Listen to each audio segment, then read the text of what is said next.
Ok.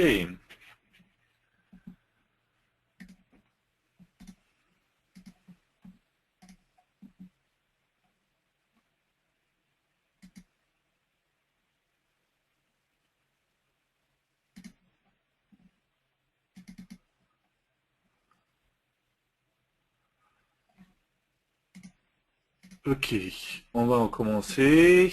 Je vais partager mon écran. Donc on a vu qu'on pouvait comment jouer sur certaines propriétés hein, pour adapter l'écran, pour que tout se redimensionne en fonction de ce qu'on faisait. On l'a dit également, on va refaire une nouvelle application mobile. On va partir d'une application vide. Ok.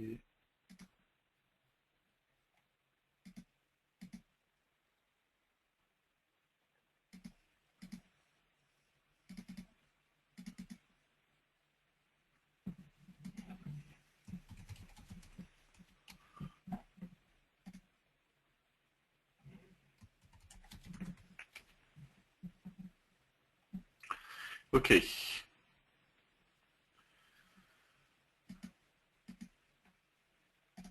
Donc on l'a dit également, on avait vu que lorsqu'on mettait un edit, d'accord, ou un mémo, ou n'importe quel champ de saisie, en fait, j'avais possibilité de sélectionner le type de clavier, keyboard type, voilà, ok.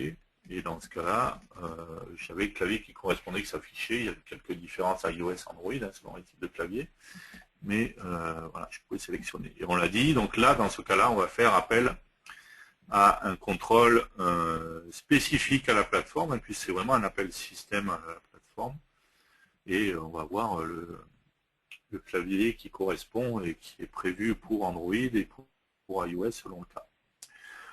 On a quelques composants comme ça qui vont faire appel à des composants très spécifiques, qui sont des composants qui sont intégrés, où il y a des API pour ça dans le système, et on va faire appel à ces API.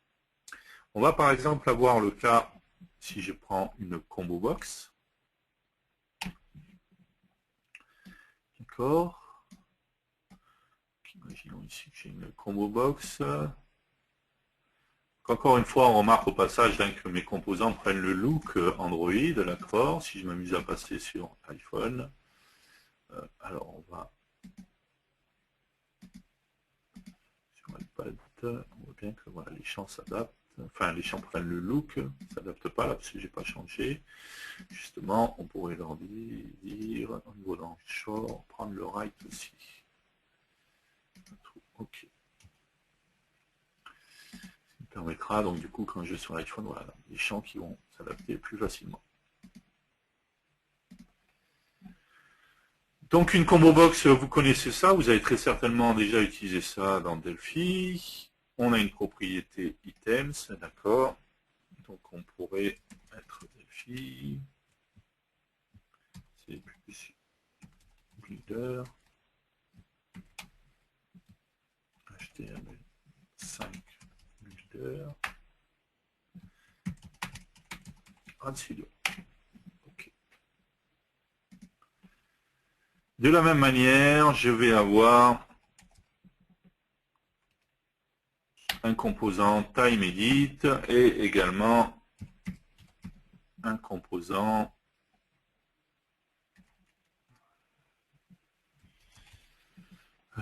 comment il s'appelle, Calendar Edit, voilà.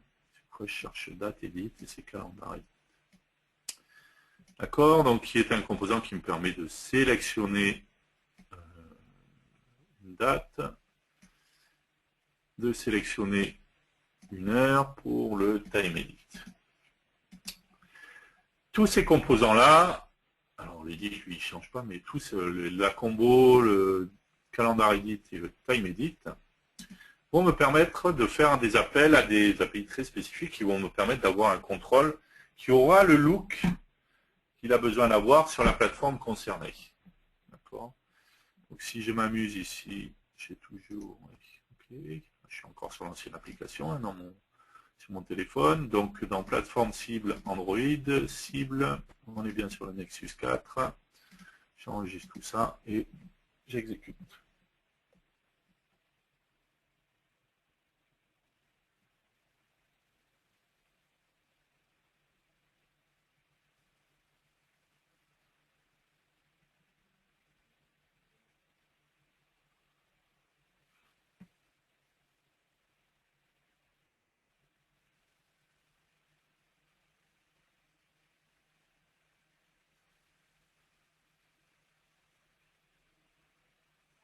Ok, si j'affiche pas là, ça, je ne le verrai pas. Donc là, il est bien en train d'installation, un APK. Ok.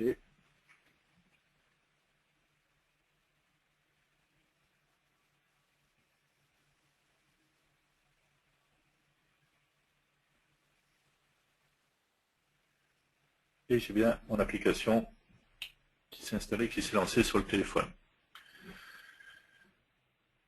Le premier, c'est un champ edit classique, on est d'accord. En l'occurrence, en plus, j'ai pas paramétré de clavier particulier, donc il n'y a pas de clavier spécifique qui apparaît. Dans le deuxième composant, la ligne juste en dessous, on est d'accord que c'était une combo box. Et tout simplement, on voit bien que j'ai le choix et j'ai une combo box qui a le look Android en fait et qui fonctionne comme elle fonctionnerait sur un téléphone Android pour un champ de saisie multiple. Saisie à choix multiple, pardon. Donc il me suffit de sélectionner un champ et j'ai bien ma donnée directement. De la même manière, si je prends le DateTime Edit, le Calendar Edit, pardon, à chaque fois je dis DateTime Edit, je suis bien sur un composant sur lequel je peux faire glisser en fait, c'était des rouleaux, mais okay, pour faire passer d'une date à une autre. Okay, pareil pour les années, et faire OK, et j'ai bien ma date qui est sélectionnée. Donc encore une fois, on fait l'appel à la fonction système qui permet d'avoir l'affichage du calendrier, de la saisie, l'affichage à choix multiples, et ça va être la même chose, bien entendu, pour les heures, si ce n'est que j'ai simplement, bien entendu, mes choix d'heures. Ok, donc l'avantage, c'est que j'ai pas besoin de paramétrer, de dire si je suis sur iOS, il faut que le contrôle il ait cette tête, si je suis sur Android, il faut que ça ait cette tête-là, d'accord. C'est pas ça que je voulais faire, pardon. J'ai juste besoin de poser mon composant Calendar Edit, de poser mon composant Time Edit et de poser mon composant Combo Box, d'accord. Et en fonction de la plateforme, ça s'adaptera automatiquement. On est d'accord que si je me mets en mode Windows, on voit bien que ma combo, ben, c'est une combo classique. Mon calendar Edit, oui, c'est comme une combo, mais avec le composant calendar Windows, d'accord. Et pareil, le time Edit, il me suffit de sélectionner voilà, les minutes, hop, et de monter, descendre, ou les heures, et ainsi de suite. D'accord. Donc le gros avantage, c'est que le même composant, en fait, va s'adapter automatiquement, et surtout, pour la partie mobile, il ne crée pas quelque chose qui est censé représenter, il fait vraiment appel à la fonction système. C'est-à-dire que si demain, dans une nouvelle version du SDK, le look, par exemple, change et que l'appel à la fonction reste la même, bien entendu, sauf s'il change l'appel, ben, ça s'adaptera automatiquement parce que nous, on fait vraiment appel à la fonction système qui correspond.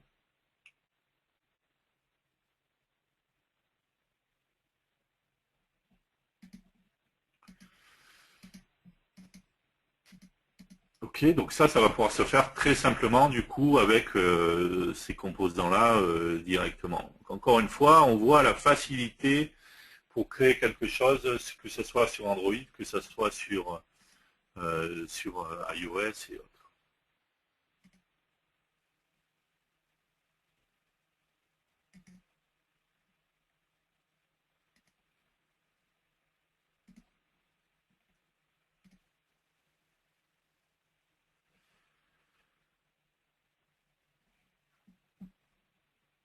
Ok.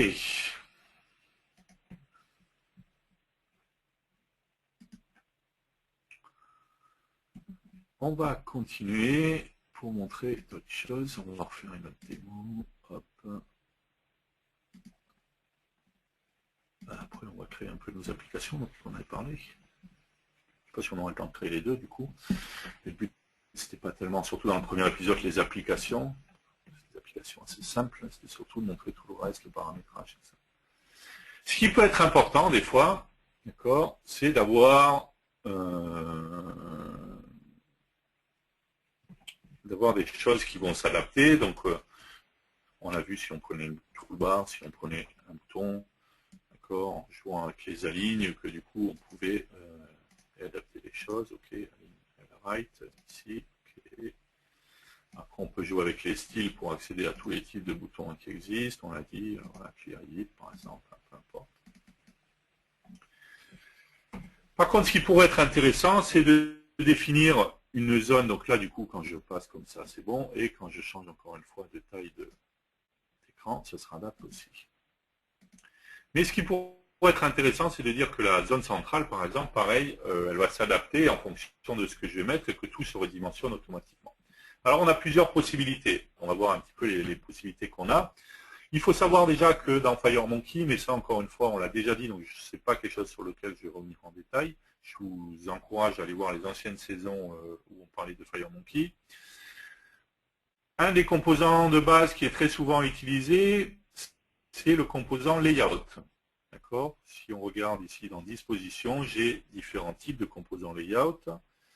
Le Layout étant un composant conteneur, d'accord, qui est non visuel et qui va contenir, on va pouvoir mettre des composants dedans et ainsi de suite. Ce qui pourrait être intéressant, c'est de dire que je vais mettre des composants dedans et en fonction de ce que je vais mettre et de comment je vais définir mon écran, si je suis sur des tailles d'écran qui sont différentes, tout se réadapte automatiquement. Donc on a plusieurs possibilités. Première possibilité, celle-là je vais vous la montrer en mode Windows pour que ça soit plus simple en fait, c'est ce qu'on appelle le Scale Layout. Donc on est d'accord qu'on a un layout, ça c'est un layout normal, d'accord, sur tous les composants,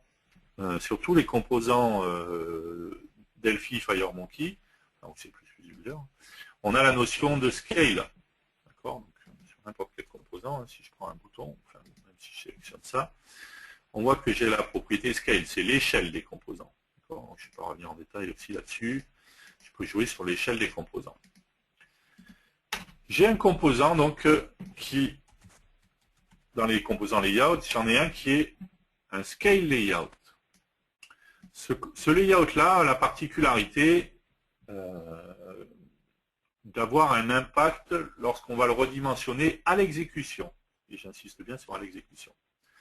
Donc imaginons qu'on mette ce scale layout, on le met en AL client, du coup il prend toute la place qui reste, on est d'accord jusque-là. Et on pourrait très bien mettre par exemple edit, un combo, un mémo, un bouton. Ok. On va mettre tous ces composants dans le scale layout.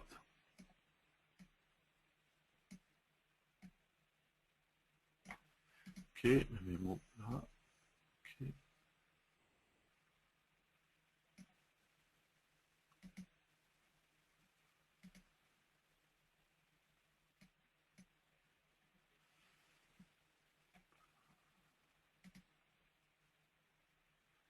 Mémo, je vais enlever le design visible pour accéder aux composants qui est en dessous. Hop, ça je déplace. Et je remets le design visible de mon mémo à trou.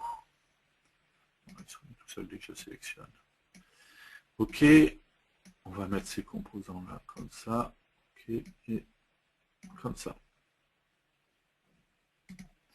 On va aller enregistrer tout ça.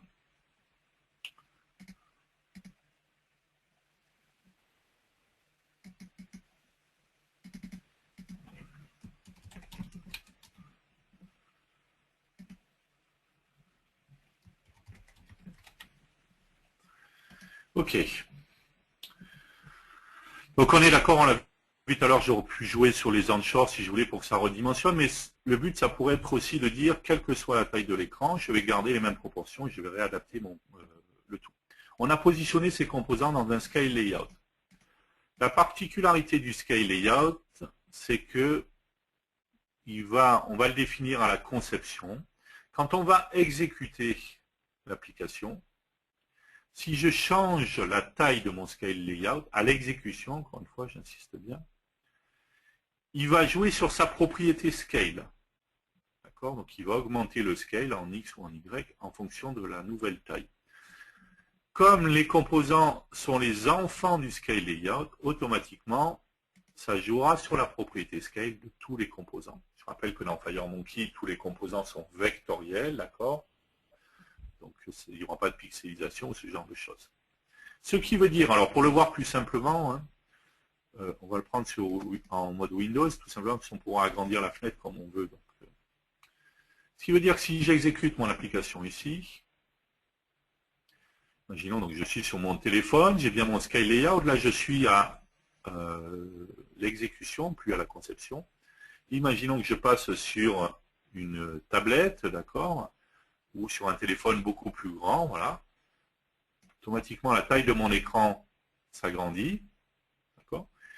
Le scale layout, comme il est en AL client, il va grandir. Comme il grandit et qu'il est à l'exécution, il n'est plus à la conception, automatiquement, il joue sur sa propriété scale, et donc ça joue sur la propriété scale des composants.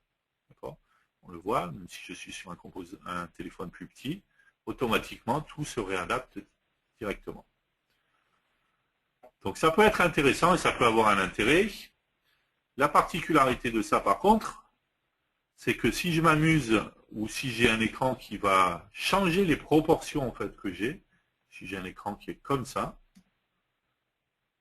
on le voit bien, il a bien joué sur la propriété scale en X, oui, pardon.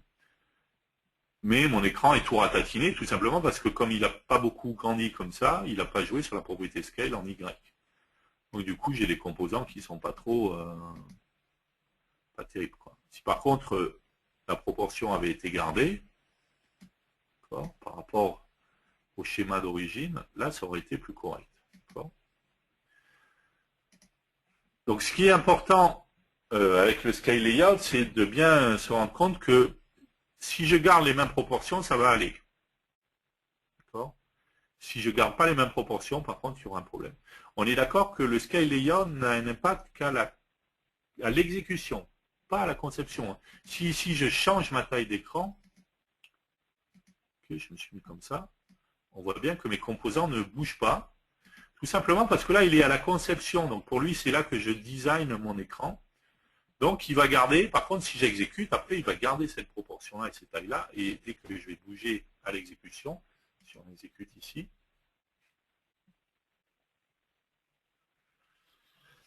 d'accord, donc ça peut répondre à certains cas d'utilisation, mais pas à tout, mais on va voir justement comment on pourrait faire. D'accord. Donc, attention à faire la différence entre conception et exécution, en tout cas avec les écrans.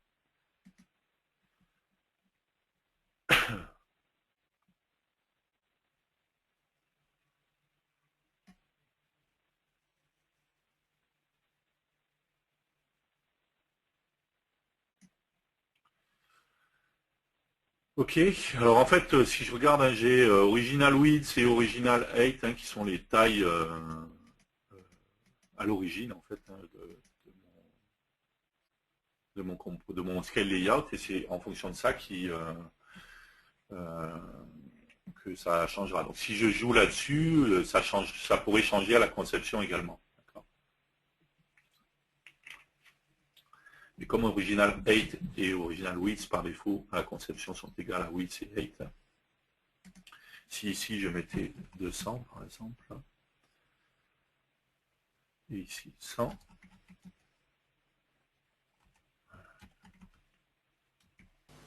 ah, c'est plus vrai, ça marche plus. Ça marche plus. S'il reprend le... Ouais, il le rechange. Alors qu'avec des versions précédentes de Delphi, là tu pouvais le changer et du coup, t'étais même obligé de le changer, sinon ça se voyait pas, quoi. Surtout avec un client, un align client. Mais ouais, ok. Donc du coup, Okay. c'est mieux donc, maintenant. en tout cas, on voit bien que le scale layout, ça peut avoir un intérêt, mais dès qu'on sort de la proportion qu'on avait au départ, on va déformer complètement les composants. Et donc ça peut être embêtant. Heureusement, on va pouvoir jouer avec autre chose. Et si je regarde ici, qu'est-ce que j'ai fait de ma palette de composants? Pourquoi j'ai masqué? Hop. Si je regarde ici que je prends un layout, d'accord? Donc on va prendre un layout classique, on va le mettre toujours en AL client, ok? Et je vais le mettre en L-non, c'était juste pour qu'il prenne la taille complète. Si je prends un composant edit, pareil, un bouton, un mémo. D'accord. J'ai pris ce qu'il fallait. Ok, pas de main menu, non. Ok. Je vais positionner mes composants. Ok. Et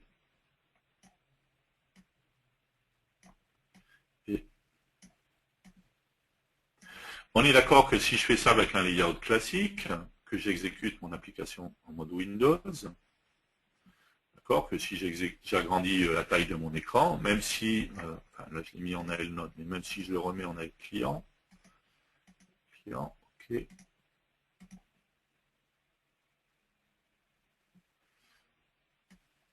On est d'accord que si j'agrandis mon écran, ça n'a pas d'impact du tout sur la taille de mes composants, ce qui paraît logique, c'est un layout classique, d'accord, et il ne va pas jouer sur sa propriété scale quand il va grandir, quoi. Mais par contre, j'ai une possibilité qui est intéressante sur les layouts, enfin pas que sur les layouts, sur tous les composants dans leur propriété aligne. Ceux qui ont joué avec FireMonkey, tout ça, on puisse se rendre compte qu'il y a plein de nouvelles options dans les propriétés aligne, d'accord. Et on a notamment une propriété qui est intéressante, et surtout dans le monde mobile, ça va être intéressant, qui est le ALFit. Le ALFit, il va me permettre d'avoir un composant qui va s'agrandir en gardant les proportions que je lui ai données juste avant de le mettre en ALFit. D'accord? Imaginons ici que je mette mon layout.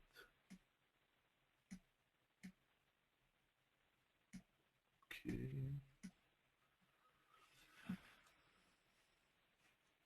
Si je le mets en ALFit, d'accord, donc là il est en on, je lui ai défini une taille à la conception, je le mets en ALFit, automatiquement on voit qu'il s'est centré, d'accord, on voit bien que mon layout s'est centré, d'accord, mais il a gardé la proportion qu'il avait. D'accord, alors il s'est centré par contre par rapport au content, il n'a pas fait, il n'a pas pris, il n'a pas fait en fonction de la toolbar qui est là. On voit bien que la taille qui est là à là est la même que de là à là. Donc ça veut dire ça, pour le voir, on va le faire comme ça, en périphérique personnalisé, puisque là on peut agrandir. Si je m'amuse à agrandir mon écran, par exemple, on voit que mon layout grossit, mais il garde toujours les mêmes proportions.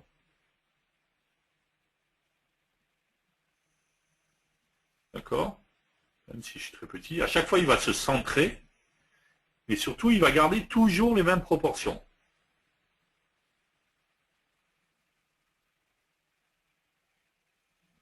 D'accord? On voit bien que là ce qu'on regarde c'est ça, hein, c'est le layout qui est là. On voit bien qu'il est centré, il a toujours les mêmes proportions.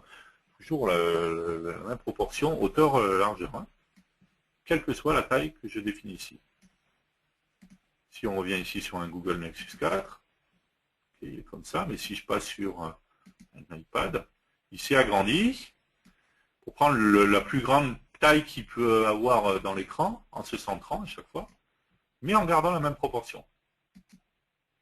Alors vous allez me dire, ok, bon, ça c'est bien, ça peut être intéressant, mais sauf qu'on voit bien, on est d'accord que les composants, eux par contre, ils ne bougent pas, quoi. D'accord? D'ailleurs, il y en a un, enfin il bouge, lui, il n'est pas au bon endroit, hop. Non, pardon, c'est pas ça que je voulais faire. C'est le mémo qui va dans le layout, voilà. On voit que tout se redimensionne, d'accord, enfin, que le layout se redimensionne, mais les composants, ils restent positionnés par rapport au bord parce qu'ils étaient en left et ainsi de suite. Mais en fait, du coup, vous vous rappelez le scale layout tout à l'heure? Eh bien, en mixant les deux composants, en fait, on va pouvoir avoir quelque chose de très intéressant. Je m'explique. Ça, on va dire qu'on s'en fiche de la toolbar pour l'instant. Ici, j'ai mon layout, d'accord? Il est en ALFit. Imaginons maintenant que je prenne un scale layout. ce scale layout. On va supprimer ça pour le moment, d'accord. Ce scale layout, je dis que son parent, c'est le premier layout, d'accord. Lui, c'est le... On va le renommer pour comprendre. Layout fit. D'accord. Le premier, c'est le layout fit. Celui-là, c'est le scale layout. Si ce scale layout, je le mets en AL client. D'accord. Ça veut dire qu'à chaque fois que mon layout fit va grossir, le scale layout, il va grossir en fonction. D'accord. Puisqu'il est en AL client et que son parent, c'est le layout fit. Sauf que contrairement à tout à l'heure où le scale layout, il grossissait en fonction de l'écran, comme son parent, c'est le layout fit, comme il est le client du layout fit, le scale layout, il va grossir, mais il va également garder la proportion du layout fit. Ce qui veut dire maintenant que si je m'amuse à mettre des composants, en les mettant dans le scale layout, on est d'accord que quand le scale layout va grossir, il va faire grossir également ces composants, les enfants, quoi, en fait, en jouant sur leurs propriétés scale.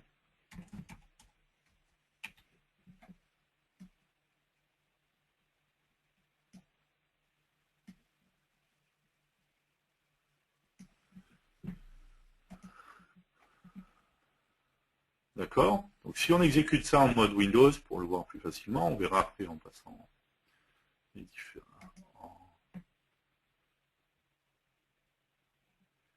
Ici, j'ai bien au centre mon layout et mon fit layout et mon scale layout, et mes composants, ils sont mis en fonction. L'avantage, c'est que maintenant, quand je vais grossir, tout suit, mais garde les mêmes proportions.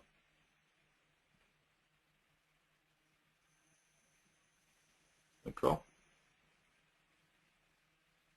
Là, j'ai plus de cas où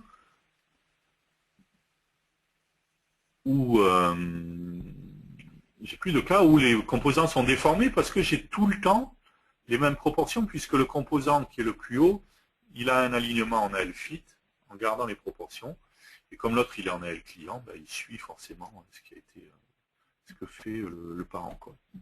D'accord. Donc ça me permettrait de définir des choses qui vont pouvoir se réadapter en fonction. Ce qui veut dire également que si je me mets ici, je reviens sur mon Nexus 4, j'exécute mon application.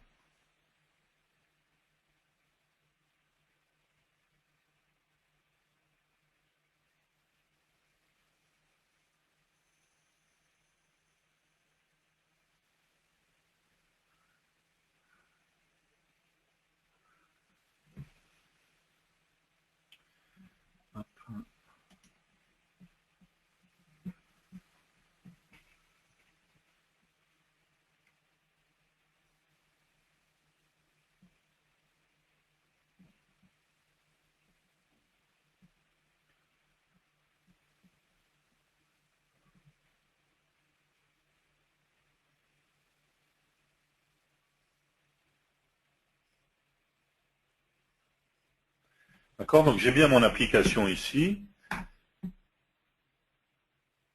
En l'occurrence, quand je bascule mon téléphone, d'accord, que je passe de portrait à paysage, automatiquement, on voit bien que, alors la fenêtre ne tourne pas, mais on voit bien que les composants ont été réadaptés et surtout gardent la même proportion. D'accord, il n'y a pas de déformation, tout est centré par défaut, et du coup, ça garde la même proportion.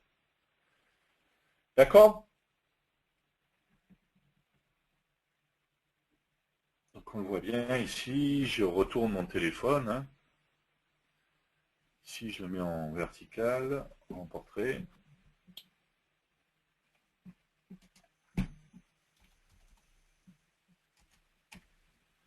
Et ici, je l'ai mis en paysage et on voit bien que ça a tourné directement.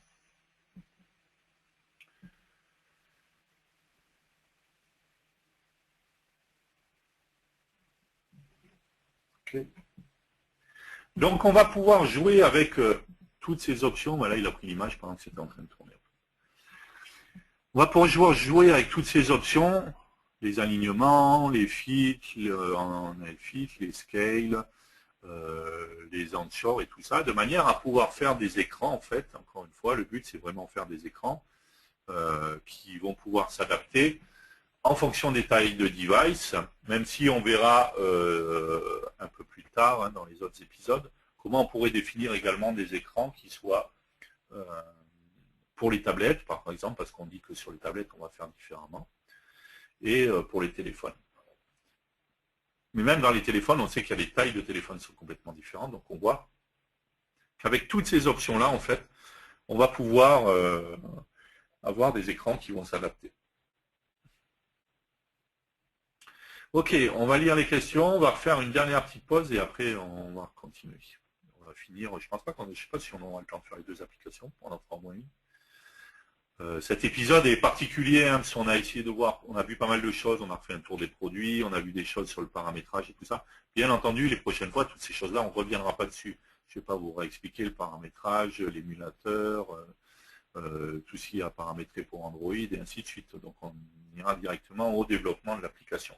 C'est pour ça que j'avais prévu des développements d'applications très simples là. Je pensais qu'on aurait le temps de faire les deux, mais on aura peut-être le temps d'en faire plus.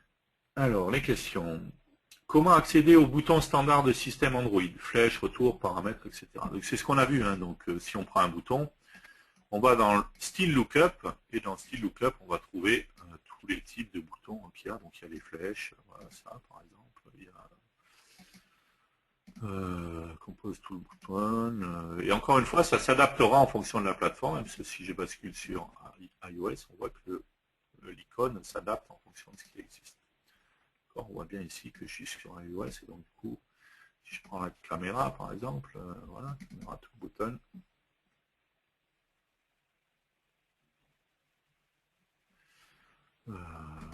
On va voir directement, voilà. Ok, ça a été pensé pour le zoom, le scale. Alors ça n'a pas été pensé pour ça forcément, ça pourrait être utilisé éventuellement comme zoom, mais c'est l'échelle en fait, hein, le scale. En fait, la taille d'un composant, c'est sa propriété width et height fois l'échelle en fait, multiplié par l'échelle, en x ou en y selon les cas.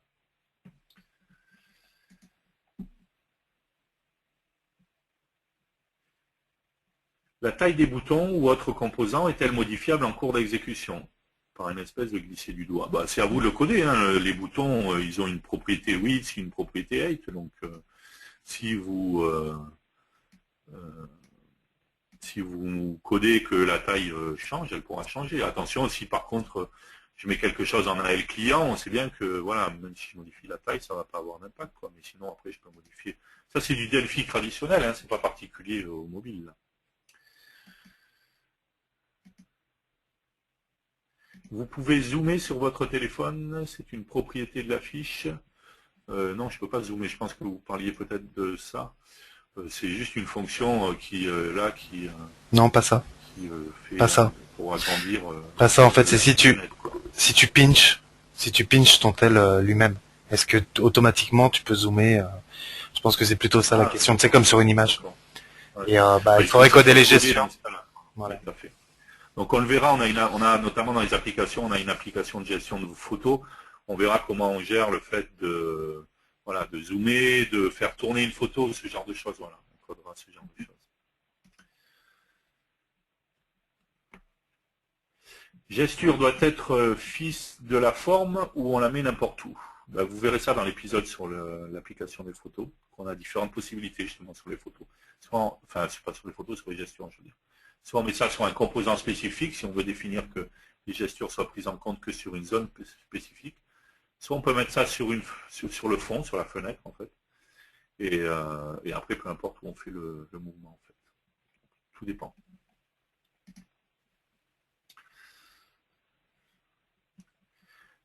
Peux-tu expliquer comment travailler en Wi-Fi avec le périphérique, si c'est possible, ou donner un lien? Merci d'avance. Je suis pas convaincu que ça soit possible, parce que comme je vous ai répondu en direct, en fait, moi, ça me fait peur d'un point de vue sécurité, parce qu'après, quand on fait en fait un accès à ce niveau-là, on est vraiment très bas niveau, on bypass des sécurités, et je pense que l'USB, enfin, je sais pas, hein, après, faut vérifier côté Android, mais je pense que l'USB est voulu pour éviter justement, qui dit un câble dit vous êtes là physiquement, alors qu'avec le Wi-Fi, si quelqu'un pouvait se permettre de faire ça, ça pourrait faire des. Donc, je suis pas convaincu qu'il l'ait implémenté. J'ai jamais. D'ailleurs, on voit bien quand on va dans les paramètres que l'option débugage, elle est sur c'est débugage USB, pas d'autre chose. Donc, comme dit William, moi, je suis pas sûr que ça soit faisable. En tout cas, j'ai pas le lien particulier à regarder par rapport à ça. Pas sûr que ça puisse être faisable, en fait. Pour les boutons système, je parlais des événements lorsque l'utilisateur appuie sur le bouton matériel back paramètres. D'accord, ok. Donc c'était par rapport au bouton, accéder au bouton, c'était ça la question. Côté Java, c'est un listener que tu implémentes. Par contre, en Delphi, j'ai jamais fait le test. Mais c'est un listener particulier, il faut juste écouter. En fait. Il n'y a pas d'objets en standard qui vont permettre. Mais... T'as pas un événement particulier justement sur le bouton si tu regardes les on-event, enfin les événements sur le bouton lui-même. Non, pas là. Non, mais par contre, je voulais voir si... On virtual keyboard, non, ça c'est des événements aussi, mais c'est pas les bons. Il faudrait voir sur le on-key on, on-key up, par exemple, si sur les on-key, sur le on-key, si t'as une clé, enfin, tu sais, mettre un code, affiche le code de la clé dans un. Non, pas sur un bouton, mais sur ta forme carrément. Enfin, sur quoi on peut mettre un on-key. Enfin non, ou dans un edit. Même dans un edit à la limite, histoire d'avoir le focus. Voilà. Et en fait, sur son événement, donc on mettra le focus dessus côté téléphone. Et sur le on-key-on, t'affiches ailleurs le keychar ou le key, la valeur de key, pour voir si effectivement il a été trappé, quoi. Tu l'as pas forcément dans lui. Enfin si dans lui, on va limite, ouais, même. Ouais, voilà. Voilà.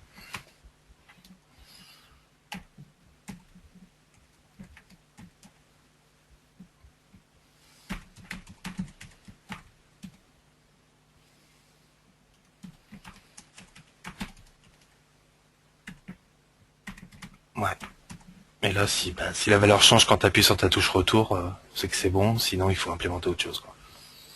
Je pense pas, je pense qu'à mon avis, il faut faire du code.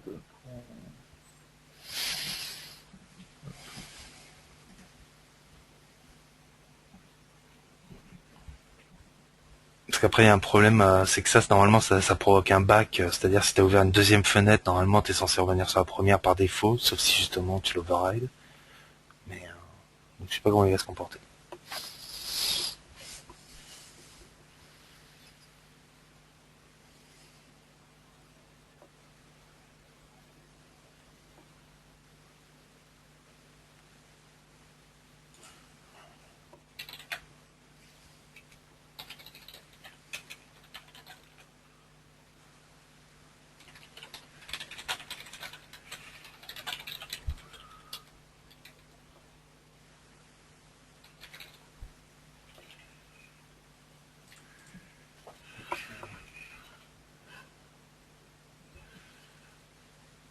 Suspense. Mais du coup, t'avais même pas la touche back en fait. Quoi? Ouais, puis t'as pas la touche back du fait d'avoir le clavier ici. Si, ouais. Elle y était quand même. Ok. Ouais. Ah non, il y a intercept, rien du tout. Je pense qu'il y a du code à faire là pour. Côté Java, oui, il y a un listener à implémenter spécifique pour ça, quoi. Donc, ça m'étonne pas. Il faut le faire par le biais du code. En standard, il n'y a rien. D'autres questions. Avec les composants INDI, on doit pouvoir, si on accède au réseau pour les applications. Alors ça, c'était la personne qui posait des questions par rapport au Wi-Fi, je pense. Non. Je sais pas si c'était lié au Wi-Fi. Mais je pense que, enfin, il ne faut pas mélanger deux choses. Je pense que la question de la personne, c'était de dire, est-ce que je peux connecter à Delphi mon téléphone en Wi-Fi, en fait, plutôt que de le connecter en USB. Donc si on avait bien compris avec William, c'est à ça qu'on a répondu en fait. Oui, Par mais contre, non, accéder voilà. au Wi-Fi dans l'application qu'on crée, accéder au Wi-Fi. Donc encore une fois, avec JNI, il y a des classes, pareil Java qui existent pour le Wi-Fi, on peut accéder. Oh, puis même, c'est transparent, par exemple, pour accéder à un site web, je veux faire un ping, je veux faire Oui, récupérer si une c'est page, juste, ça c'est non mais transparent. Qu'on soit connecté en 3G ou en Wi-Fi, ça va être complètement transparent. Par contre, pour la partie débugage, tu l'as dit toi-même, c'est du débugage USB, USB ouais. quoi. Quand je veux afficher l'iPad dans l'interface, il y a des ascenseurs. Comment le voir en entier dans l'écran de conception? Faut avoir un écran plus grand. Ouais, c'est bête comme réponse, mais malheureusement, enfin voilà, là on le voit, je suis en 1920-1080. Voilà, c'est lié au fait que l'iPad, sa taille, c'est comme ça. Donc à chaque fois, c'est la taille réelle, donc on le voit. Donc, sinon, il faut prendre un device plus petit, quoi, dans ce cas-là. Mais ouais, il n'y a pas d'autre solution en fait, parce que c'est la taille, les tailles d'iPad sont très très grandes, donc. Ou passer en mode horizontal à la limite et virer les trucs sur les côtés quoi. Tu te fais un layout, fais un layout. Là, t'es en disposition par défaut. Tu vois en haut de quoi je parle? Disposition par défaut, tout en haut, carrément Delphi, barre de titre, de menu. Ouais, voilà. Ah, oui, là. Et là, en fait, tu vas t'en faire une nouvelle ou alors flottant, mais moi, j'en ferai une nouvelle où j'enlève structure, casse inspecteur Ah, oui, c'est d'objets. ça, ouais. Enfin, tu casses tout et tu passes en horizontal. Et là, à la limite, tu vas avoir, tu vas maximiser l'utilisation de ton. Juste comme ça. Oui, voilà. Ouais, j'aime pas ça. Bien. Voilà. Et là, on aura l'écran en entier, à mon avis, en horizontal. On l'a là. Ah oui, oui, ouais, on a même Ouais, comme ça. pas tout à fait, mais à la rigueur, on supprime ça. Voilà, et là c'est bon quoi. Donc, mais oui, malheureusement, après, c'est les tailles. Mais encore une fois, enfin voilà, rien n'empêche de travailler sur une taille plus petite et si on a prévu, ça s'adaptera comme il faut.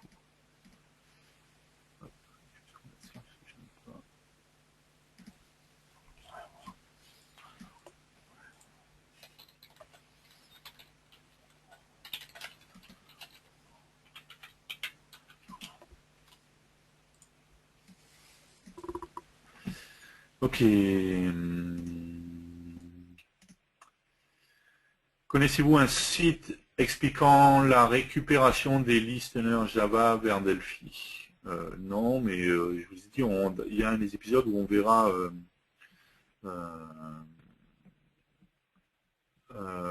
comment faire un lien en JNI vers des choses qui ne sont pas implémentées par défaut, en fait.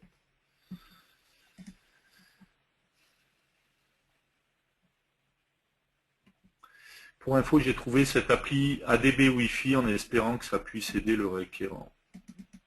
Donc le lien, c'est... C'est quoi l'application?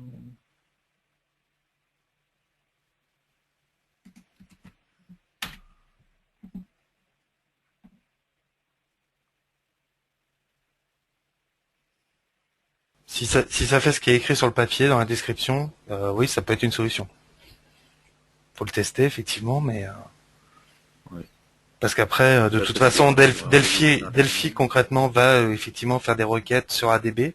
Donc si votre ADB voit votre machine, enfin votre téléphone via cette interface-là, automatiquement il va trouver effectivement la nouvelle. Ça, il n'y aura pas de souci. Par exemple, moi, ce qu'on a testé, c'est sur si par exemple vous créez un nouvel AVD, donc un nouvel émulateur côté AVD, alors que Delphi est déjà lancé, vous verrez qu'automatiquement, il va vous afficher vos nouveaux émulateurs directement dans vos gestionnaires de projet.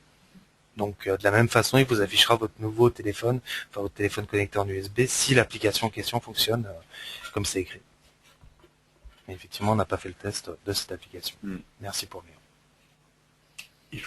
Alors, une autre question. Il faudrait surtout prévoir de rajouter une fonction zoom dans Delphi pour voir la vue iPad en entier en portrait, comme dans le simulateur de iOS, par exemple. Ouais. Encore une fois, l'écran que vous choisissez là pour travailler, ça ne veut pas dire que vous allez forcément déployer là-dessus. Donc rien n'empêche de travailler sur voilà, iPhone ou iPhone 5. Et si on a pris les choses pour qu'elles se réadaptent automatiquement, n'y a pas d'obligation à aller travailler sur le type iPad, en fait. Oui, je connais ADB Wi-Fi installable sur le périphérique, mais qu'en est-il de Delphi? Delphi, lui, il fait juste le lien avec ce qui est en allant lancer les commandes ADB, ainsi de suite, en ligne de commande, quoi, en fait. Donc, c'est bon, c'était ce qu'avait répondu William. Ok, d'autres questions?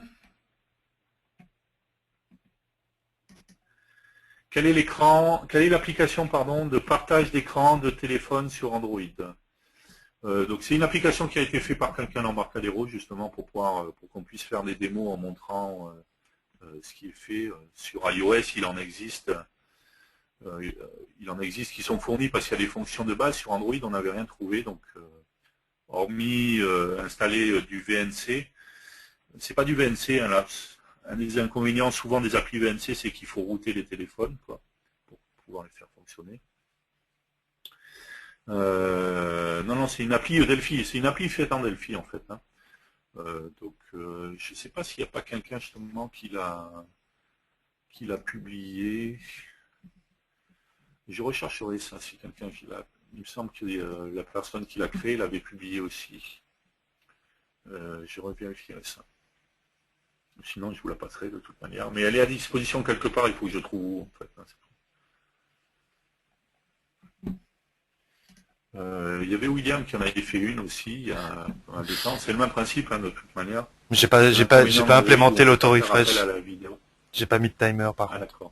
Par contre, on peut piloter le téléphone depuis, et là, bien sûr, la SDK est nécessaire. Mais on peut piloter le téléphone depuis l'interface Delphi, enfin, depuis la forme que j'ai faite. Ça date il y a un moment aussi. Voilà. Donc, le principe, c'est vraiment prendre des images régulièrement, me donner l'impression. Voilà. C'est la seule solution, a priori, pour le moment, sur Android. Sur iOS, on a la chance de pouvoir appeler directement la vidéo et de voir ce qui se passe en temps réel, parce qu'il y a des fonctions dans le SDK qui le permettent. D'autres questions? Non?